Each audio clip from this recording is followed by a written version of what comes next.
예, 이제 질문하실 분 있으면 하십시오.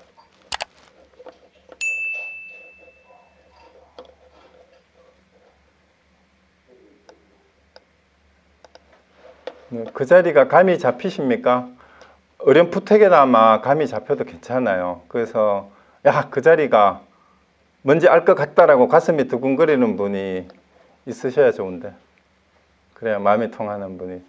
윤영 선생이 웃는 거 보니까 뭔가 가슴이 막 두근거리고 통했나 본데. 네, 약간 감이 오는 것 같습니다. 와, 기쁩니다. 그 얘기 제일 듣고 싶었어요.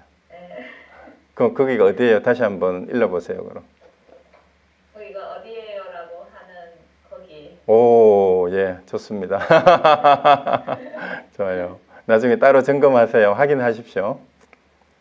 네, 좋습니다. 역시 우리 이렇게 알아듣는 분이, 우리가 흔히 하는 말로 뭐같이 말해도 찰떡같이 알아듣는 분이 계시면 한마디로 다 끝납니다. 네, 여러분들 아마 말씀은 안 하셔도 눈치를 채신 분들이 많으리라고 생각을 합니다.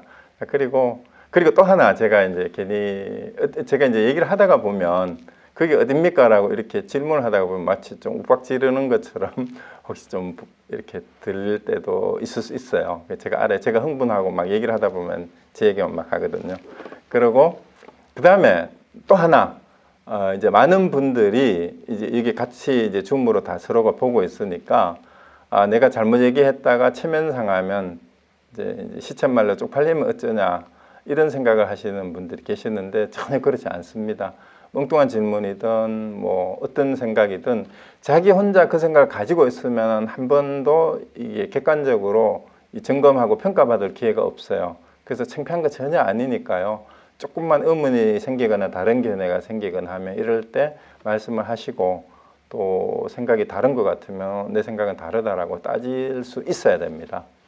또 그렇다고 자기 주장만 하라는 얘기가 아니라 자기 생각을 드러내놓고 또 이 생각에 대해서 다른 분들의 얘기를 들어보고 왜 차이가 나는지도 서로 이렇게 비교해보면 참 좋습니다. 그래서 사실은 이제 일방적으로 제 혼자 강의를 할 때보다는 질문하고 답변을 하고 서로 토론하는 사이에 제대로 된 얘기가 더 나올 수도 있습니다.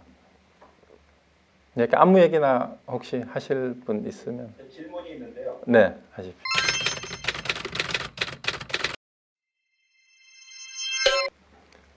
그거는 제 생각에 조금, 안 그래도 그 초기 불교를 하는 분들이 그 부분에 대해서 문제를 제기하는 분들이 많으세요. 특히 그 원효대사가 했는 말 가운데도 구제해야 될 중생이 본래 없다, 이런 말이 있거든요. 그리고 금강경의 내용도 그 말이에요. 중생상이 있다면, 구제해야 될 중생이 따로 있다고 생각한다면 대승보살이 아니다. 이거는 대승불교 사상하고 어쩌면 말이 안 맞는 말이거든요. 대승불교는 우리가 교리적으로 말할 때는 일체 중생을 내가 깨닫지 못하더라도 일체 중생을 구제하겠다라는 서원을 먼저 앞세우는 게 대승불교라고 얘기를 하면서 중생에 대한 상을 가지고 있으면 안 된다라는 말이 모순되는 것 같은데, 사실은 초기 불교로 돌아가면은 그 말이 맞습니다. 오히려 무슨 말이냐 하면, 중생상이라는 게 아트만 사상, 아상이 아트만이에요. 나가 있다는 무아 사상을 복수로 한 게 중생상이에요. 내가 있다라고 하는 것이 다른 게 아니고. 그러면은 그러니까 부처님의 가장 초기 교설의 근본 가르침이 무아 사상이라는 건 반대하는 사람이 없잖아요. 브라만계하고 가장 차이가 나는 게. 그러면 내가 없다면 중생도 없어요. 당연히 없어요. 그러면 중생이 없으면 부처라는 것도 없어요. 이것이 무아사상이 일관되려면 그렇게 돼야 됩니다. 그런데 이제 금강경에서 말하듯이 보살을 왜 보살이라고, 부처를 왜 부처라고 하느냐. 부처를 부처라고 하면 부처가 아니니 이름하여 부처라 할 뿐이다. 그럼 중생도 마찬가지죠. 중생을 중생이라 하면 중생이 아니니 이름하여 중생이라 할 뿐이다라는 말이, 아까 제가 말씀드렸던 유의법하고 무의법에 넣어서 이해하면은 어쩌면은 이해가 될 수도 있어요. 우리의 분별작용으로 인해서 대상으로 규정한 것이 유의법이에요. 이 유의법 안에는 중생이 있어요. 그렇지만 분별망상을 제거한 자리는 무의의 법이에요. 무의의 자리에는 중생과 부처가 따로 없습니다. 왜냐하면 무의의 자리는 불생불멸의 자리거든요.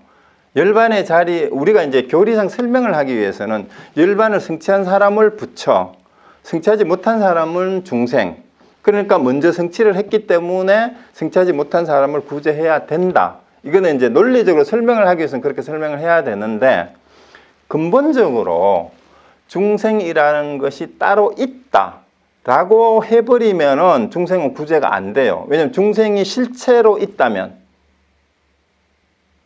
이제 우리가 흔히 사성제를 우리 그 의사들이 환자를 치유하는 데에 비유하게 하는 그런 해설서들이 많이 있잖아요.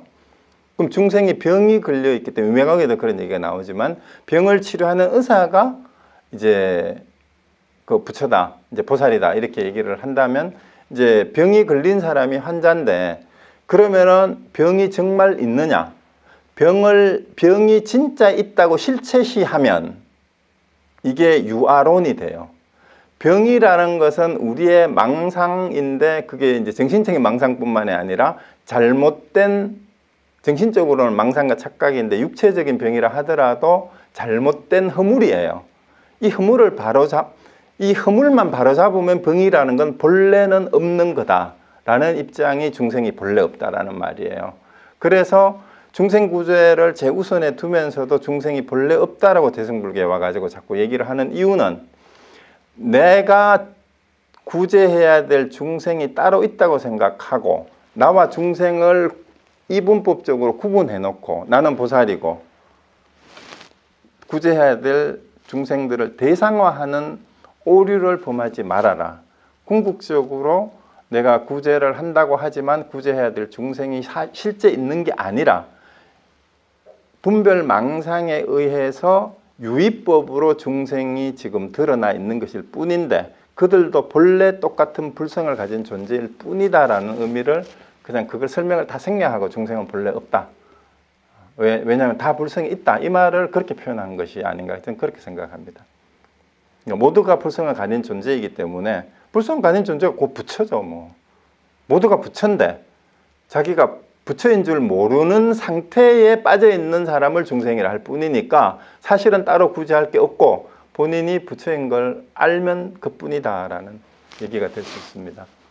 그래서 이 조조 스님이 이제 지난 시간에도 얘기했잖아요. 조조 무자 얘기하면서 스님에게는 불성이 있습니까? 하니까 조조 스님 무했어요. 없다 하니까, 일체 중생이 불성이 있다 하는데 왜 스님은 없다 하십니까? 이러니까 나는 일체 중생이 아니니라 이러잖아요. 그런 말 속에 이 역설인데요. 이게 인간이 가지고 있는 언어의 한계 때문에 그 오해를 불러일으키는 건 어쩔 수 없는 것 같아요. 그래서 이 오해를 불식시키고 점검을 하는 게 하두에서 선문답을 해서 답이 맞느냐라고 확인을 하는 거예요. 점검을 하는 겁니다.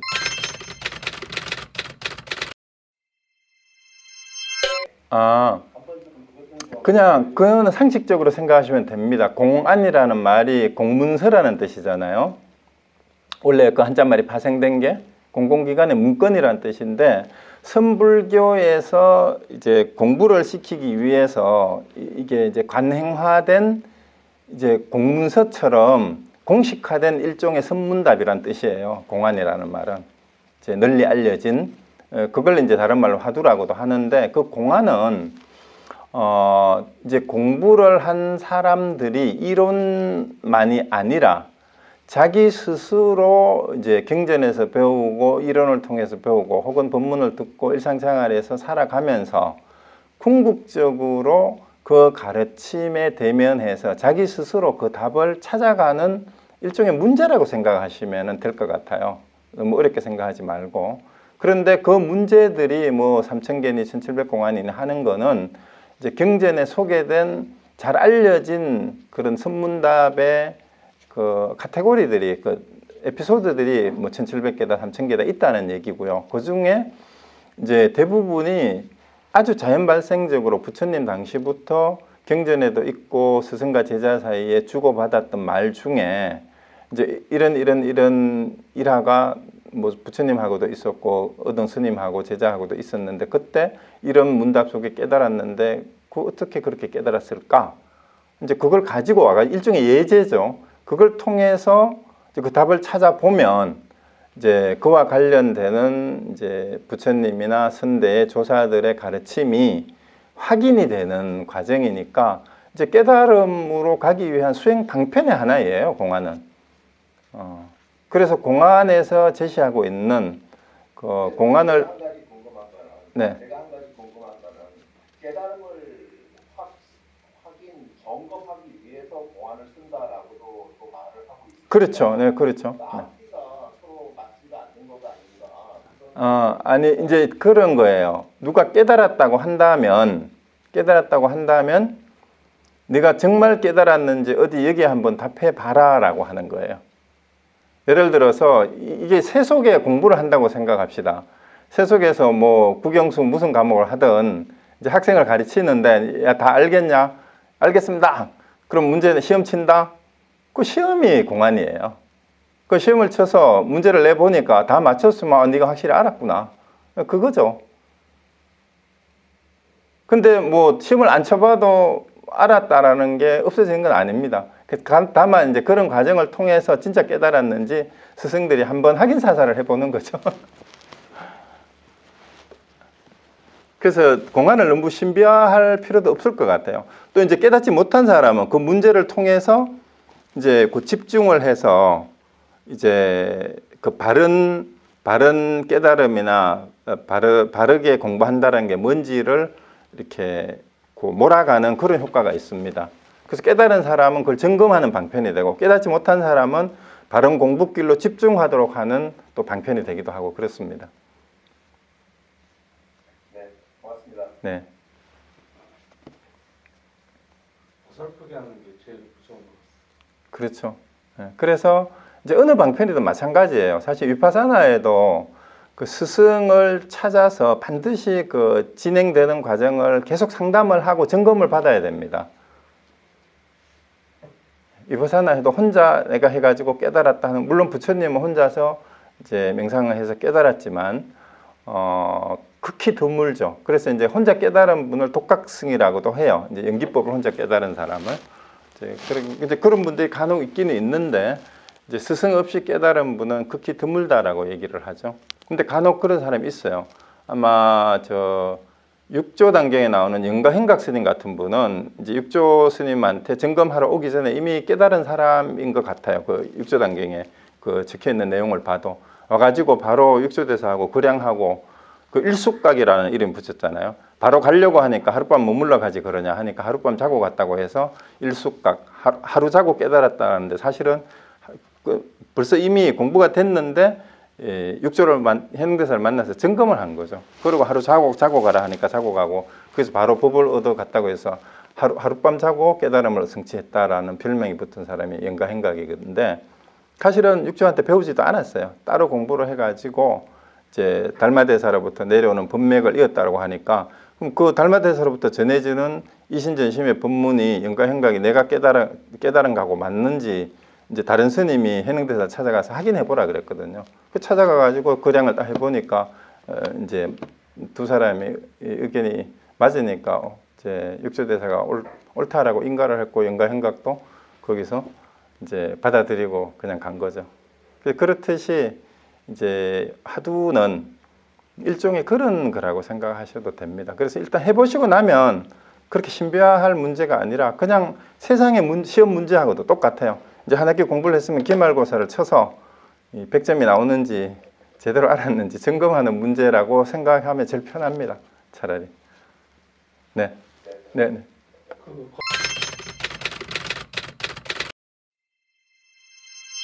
지금 혹시 음성이 들리셨어요?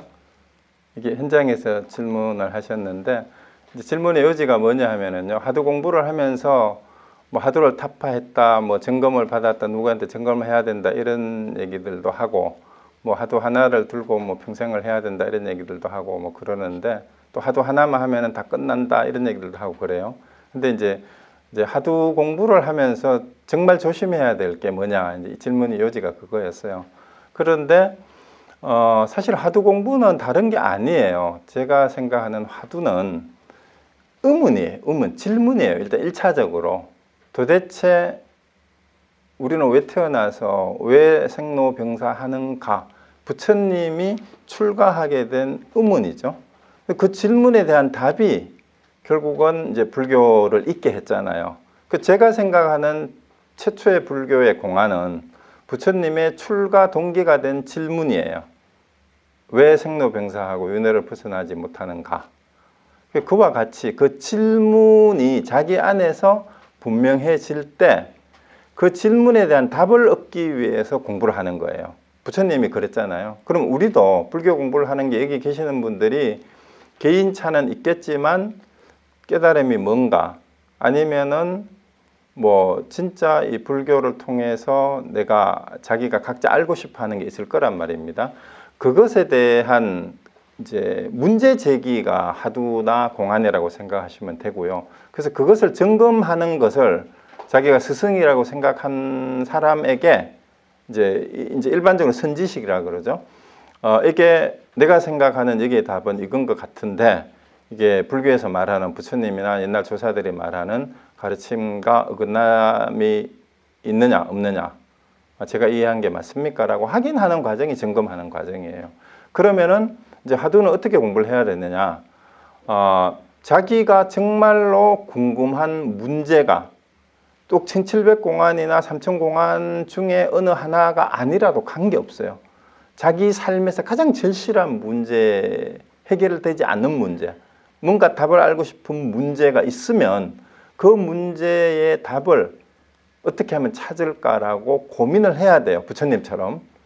그래서 그 고민을 하던 것이 이제 그 도움을 받을 수 있는 도반이나 스승을 만나서 내 고민은 이건데 어떤 방법이 있겠느냐라고 이제 대화하는 걸 그냥 문답이라고 생각하시면 됩니다. 선문답도. 그리고 그 과정에서 이제 먼저 그 문제에 대한 고민을 알거나 해소한 사람이라면은 거기에 대한 답을 줄 수가 있겠죠. 그리고 이제 본인이 풀어야 되는 문제라면은 이제 설명은 해주고 이 문제는 본인이 스스로 확인해봐라 하고 되돌려 주는 게 그런 이제 알려진 화두예요. 그러면은 이제 예를 들어서 거사님이 어떤 그 문제를 가지고 있는데 이제 저한테 그 문제를 말씀을 하셨다. 그럼 제가 생각하기에 그 문제를 가지고 바로 문제를 만들어 드릴 수도 있어요. 문제를 만들어 드릴 수도 있고 아니면은 역대 참천공안 가운데 아주 유사한 그 고민에 대한 답을 찾을 수 있는 공안이 있으면은 그 공안을 간택해서 이 거사님이 고민하는 문제는 이 공안에 대해 이 공안의 답을 찾으면 해소가 될 수 있을 겁니다라고 이제 문제를 내줄 수도 있어요. 그거는 이제 경우에 따라서 다릅니다. 그래서 다만 조심해야 될 거는 어떤 문제를 받았건 자기가 설정했건 그 문제를 집중적으로 참고를 해야 돼요. 이것이 왜 그럴까? 이것이 무엇일까? 참고를 하고 거기에 대한 답이 생겼으면 적어도 그 답에 대해서 그 점검을 할 선지식을 찾아서 반드시 점검을 해야 되는데요. 점검을 해야 되는 이유는 자기 혼자 착각도인이 되는 경우가 많아요. 완전하게. 그러면은 점검할 데가 없으면은 어떻게 점검을 해야 되느냐? 결국은 여러 경전이나 어록을 통해서 자기의 견해가 부처님의 경전에 비추어 봐서 논리적으로도 실질적으로도 뭐뭐이고 뭐뭐 해야 하고 뭐뭐 했다라는 데 딱 맞아 떨어지는지 논리적으로 빈틈이 없는지 점검을 해 봐야 되고 주변 사람들에게도 내 생각이 이런데 부처님의 가르침에 이런 어디에 비춰보더라도 내 견해가 어긋남이 있느냐 없느냐라고 확인해 봐야 됩니다. 그렇지 않으면 그리고 얘기를 해봤을 때 많은 사람들에게 공감을 얻게 되면 제대로 가는 것일 수 있습니다. 그래서 반드시 확인을 해야 됩니다. 혼자 알고 착각을 하면은 이제 주변에 착각 도인들이 꽤 많아요, 사실은. 그리고 그 착각한 도인들에게 쏘가서 또 사람들이 꼬이는 수도 있어요. 그래서 그걸 제일 경계했던 게 옛날 오히려 진짜 선사들이에요. 그래서 마지막 인가를, 그 인가라는 말을 이제 바깥에서는 안 좋게 보는데, 그래서 착각하지 말아라고 마지막 모든 공안이나 경전의 가르침을 이제 거량을 해가지고 걸림이 없을 때 스승이 최종적으로 인가를 해서 더 이상 내가 가르칠 게 없다라고 이제 인가를 해주는 거죠. 하산해라라고 하듯이. 네, 그래서 그 가나선에서는 반드시 그런 점검 과정이 꼭 있습니다. 그래서 그거를 하지 않으면은 굉장히 그 자기도 망치고 남을 망칠 수도 있다. 다른 길로 인도할 수 있으니까요. 그래서 굉장히 그 인가하고 점검하는 걸 강조를 합니다. 네. 그러면 화두를 깼다, 공안의 답을 구했다. 그 사람은 탐진치를 여의는 겁니까? 아니에요.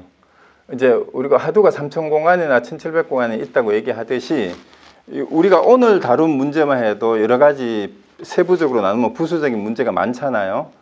그러면은 연기법에 대해서 뭐 가르쳐주는 화두가 있을 수 있고요. 이제 한 생각 일으키는 것을 돌아보는 어떤 것이 번뇌인가, 그 번뇌의 구체적인 내용이 뭔가를 일깨워주는 화두가 있을 수 있고요. 이제 그 다음에 궁극적으로 어떤 것이 열반이냐라고 열반을 네가 직접 체험했는지 한마디 일러라 하는 그런 화두가 있을 수가 있습니다. 그래서 심지어 열반이 뭔지 완전히 알았다 하더라도 한 생각 일으키는 번뇌망상이 치성해가지고 그걸 완전하게 뭡니까 아까 얘기했던 것처럼 지속적으로 머물지 못하고 다시 또 번뇌에 끌려가는 수가 있어요. 열반이 뭔지를 알았음에도 불구하고. 그래서 화두는 다양한 층위가 있을 수가 있습니다. 그런데 이제 세상에서 가장 잘못 알려진 게 화두 하나만 알면 다 끝난다라고 생각하는데 그렇지 않습니다. 화두 하나만 안다고 끝나는 거 아닙니다. 다만 이제 똑똑한 사람들은 1700공안이든 3000공안이든 그 중에 한 3개 정도만 알면은 나머지는 다 타파가 되는 수는 있어요. 그리고 좀 예를 들면 저는 수학 문제를 예를 많이 듭니다. 그 수학의 인수분해는 원리는 인수정리라는 하나예요. 답은 하나뿐이에요. 아주 똑똑한 수학을 잘하는 사람은 인수정리 하나만 이해하면 어떤 문제든지 다 갖다 풉니다. 그런데 보통 사람들은 1형식, 2형식, 3형식, 4형식 해가지고 막 연습 문제를 많이 풀어야 답을 할 수 있고 조금만 기호하고 숫자를 바꿔놓으면 또 못 풀어요. 이제 앞뒤로 막 풀어놓으면은 그렇듯이 화두도 그렇다고 생각하시면 됩니다. 인수분해 문제 숫자만 바꿔놓으면 뭐 수천 문제를 만들어낼 수 있잖아요. 3000공안이 있다 하지만 사실은 그 안에는 한 3가지 종류밖에 없습니다. 네. 그러면 무명의 근본은 네. 탐진치에서 유래하는 건데 종교의 세계에서 볼 때 탐진치의 소멸을 위해서 수행하는 것이 중요합니까? 공안을 깨거나 화두를 깨기 위해서 수행하는 것이 중요합니까? 거꾸로죠. 탐진치를 깨기 위해서 공안을 이제 그 방편으로 하는 거지. 탐진치를 깨기 위해 공안을 깨기 위해서 탐진치를 없애는 건 아닙니다. 그래서 공안이라는 아까도 말씀드렸듯이 그 탐진치를 없애는 방법 가운데 이런 구체적인 상황이 있단 말이에요. 우리가 그럼 그 구체적인 상황에서 왜 어리석음을 범했는지, 어떤 탐욕을 범했는지, 어떤 분노를 일으켰는지 이 상황에서는 어떤 탐진치의 잘못을 저질렀는지 한번 지적해봐라. 화두 중에 그런 화두가 있을 수 있어요. 그러면은 이제 탐진치를 없애는 게 사실은 탐진치가 없으면은 이제 열반이에요. 탐진치를 없애는데 또 탐도 여러 가지로 나눌 수가 있잖아요. 그리고 그 구체적인 장면에 해당되는 구체적인 사례의 예제들이 삼천공안으로 나누어진다 이렇게 생각하시면 돼요. 그러니까 그거를 연습하는 탐진치를 없애고 탐진치를 분명하게 깨달아서 없애는 연습 문제가 공안이라고 생각하셔도 오히려 그게 더 좋을 거예요. 그러니까 공안을 안 하고 탐진치를 없앨 수 있으면 예를 들어 화두 안 하고 위파사나로도 되잖아요. 연불선으로도 되고 아니면은 꼰단냐처럼 법문만 듣고 바로 깨달을 수도 있잖아요. 근데 화두를 꼭 해야 되는 건 아닙니다. 예, 감사합니다. 네네. 다만 해도 좋다라는 거는 여러 가지 방편 가운데 이제 보조국사는 자기도 공부를 해보니까 여러 가지 방편이 있는데 이 가나선이 경절문이구나. 자기가 공부를 해보고 그 말을 한 거예요. 경절이란 말은 지름길 경자죠. 끊을 절자. 이제 경절문이란 말은 깨달음으로 바로 가는 지름길이구나라고 이제 표현을 한 게 그만큼 효과가 있다라는 얘기가 됩니다. 근데 그것도 안 맞는 사람한테는 안 맞아요. 그래서 화두가 어떤 화두가 제일 좋으냐? 자생화두가 진화두라는 말이 있습니다. 스스로에게 생겨난 화두. 그것이 진짜 화두라는 얘기죠. 네. 그럼 혹시 또 다른 분?